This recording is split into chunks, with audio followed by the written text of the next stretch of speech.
Assalamualaikum warahmatullahi wabarakatuh. Selamat datang di dapur Umi Zahra Channel. Kali ini Umi Zahra akan bikin jalang kote khas Makassar yang mudah dan pastinya enak. Nah, seperti apa cara bikinnya dan bahan-bahan apa saja yang perlu disiapkan? Tonton video ini sampai selesai. Sebelumnya jangan lupa untuk terus dukung channel dapur Umi Zahra agar bisa terus berkembang dengan cara subscribe dan nyalakan loncengnya, dan jangan lupa juga share setiap video yang Umi Zahra buat. Pertama kita akan bikin kulit jalang koteknya terlebih dahulu. Bahan yang perlu disiapkan adalah 500 gram terigu protein sedang, 80 gram mentega, 1 bungkus penyedap rasa, dan yang terakhir air sebanyak 200 ml. Langkah pertama, masukkan terigu ke dalam wadah. Kemudian masukkan juga mentega. Ini akan saya langsung campurkan saja terigu dan menteganya. Jangan lupa untuk mencuci tangan dulu ya sebelum melakukan proses pencampuran ini agar tangannya bersih. Kemudian masukkan penyedap rasa. Setelah itu campur kembali agar penyedap rasanya ini merata dan asinnya nanti akan merata. Kemudian yang terakhir adalah tuangkan air ke dalam adonan. Ini airnya tidak langsung dituang sekaligus ya, tapi dituang sedikit dulu, kemudian dicampur kembali, lalu setelah itu dituang sampai habis. Nah, ini akan saya uleni sampai adonannya benar-benar kalis.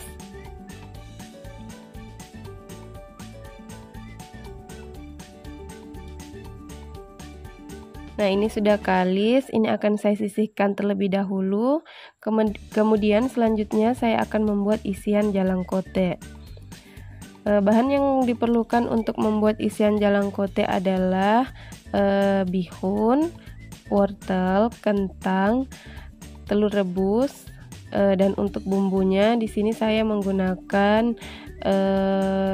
bawang putih, kemiri, dan juga merica. Untuk bumbunya di sini saya akan langsung haluskan saja seperti ini. Kemudian telurnya, 1 butir telur itu saya bagi menjadi 4.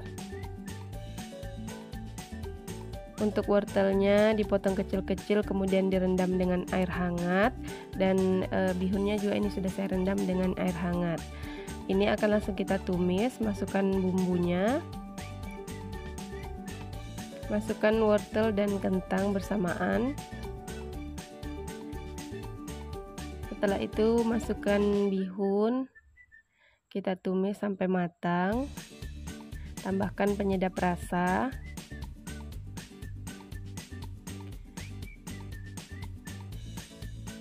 Kemudian yang terakhir masukkan daun sup.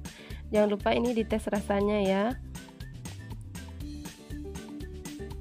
Oke, sudah matang, dan ini adonannya juga sudah siap untuk kita gunakan. Selanjutnya ini adonannya akan saya potong kecil-kecil terlebih dahulu untuk memudahkan proses pencetakan jalang koteknya nanti.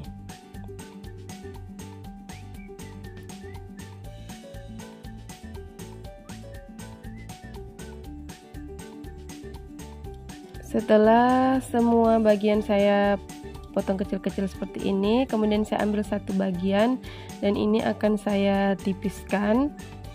Jika memiliki mesin pembuat mie, maka lebih bagus jika menggunakan mesin. Kemudian saya akan menggunakan mangkuk kecil seperti ini sebagai ukuran ya. Lakukan cara ini hingga semua adonannya habis, kita tipiskan.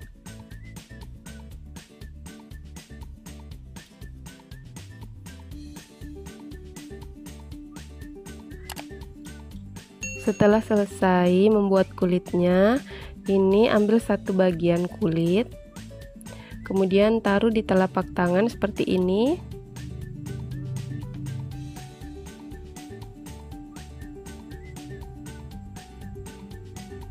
Masukkan isian secukupnya.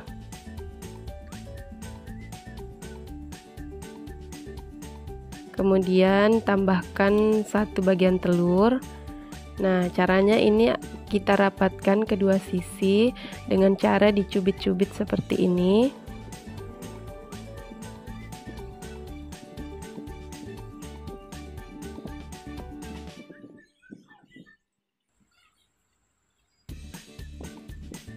Lalu setelah itu, gulung bagian sisi-sisinya ini dengan cara seperti ini.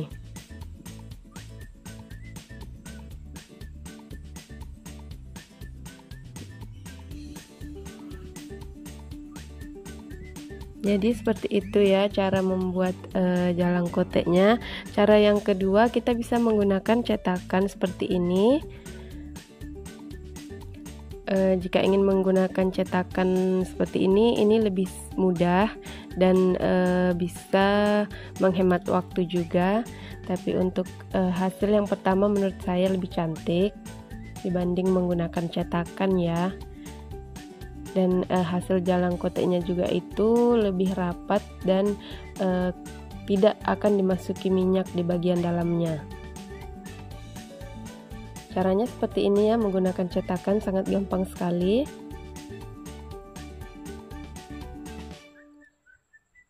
Nah, ini bisa kita lihat perbedaan menggunakan cetakan dan tanpa menggunakan cetakan. Jadi silahkan jika ingin menggunakan cetakan ataupun tidak.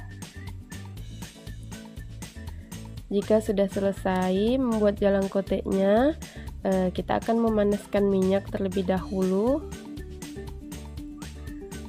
Jika minyaknya sudah panas seperti ini, maka ini jalang koteknya akan langsung saja saya goreng.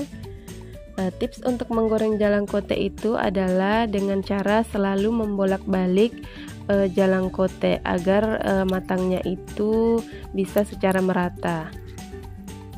Seperti ini. Nah, ini sudah matang. Ini akan saya simpan dulu. Kemudian saya akan lanjut membuat air jalang kotek. Nah, perbedaannya jalang kotek dengan pastel itu adalah kalau jalang kotek dia menggunakan air jalang kotek. Untuk membuat air jalang kotek, di sini saya siapkan 20 buah cabai rawit, 1 siung bawang putih, kemudian saus sambal secukupnya. Di sini lombok bawang putih dan sausnya saya blender. Hasilnya seperti ini. Kemudian ini masukkan ke dalam panci. Ini akan kita rebus ya.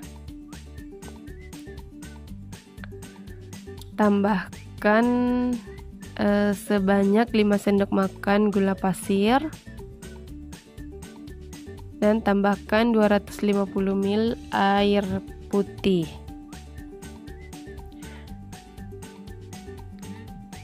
Bahan selanjutnya adalah 1 sendok makan tepung maizena. Ini akan saya cairkan terlebih dahulu.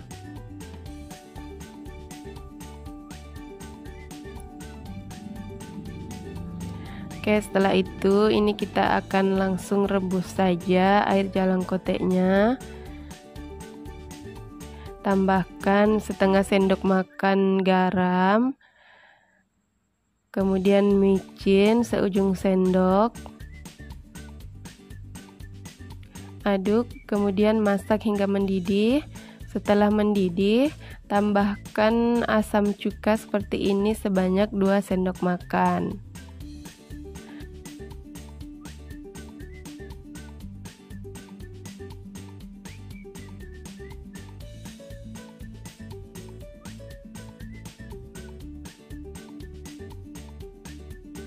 Langkah terakhir adalah masukkan tepung maizena ke dalam air jalang kotek, aduk hingga merata, kemudian didihkan.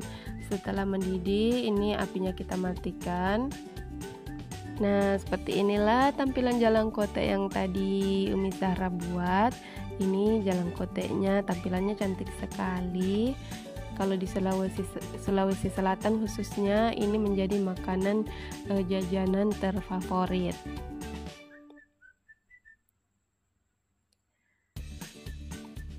Langsung saja ini akan saya coba seperti apa rasanya.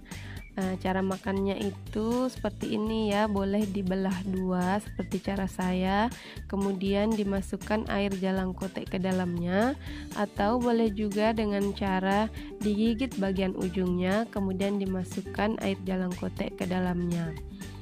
Dan ini rasanya enak sekali, patutlah untuk dicoba ya. Langsung saja buat yang suka jalangkote tapi males jajan di luar, langsung praktekkan cara Umi Zahra ini, dijamin akan bikin jalangkote yang enak sekali di rumah.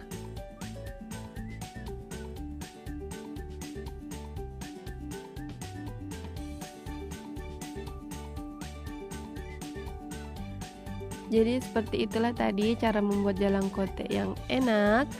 Jangan lupa untuk dipraktekkan di rumah, dan terima kasih sudah menonton video ini sampai selesai. Sampai jumpa lagi di video selanjutnya.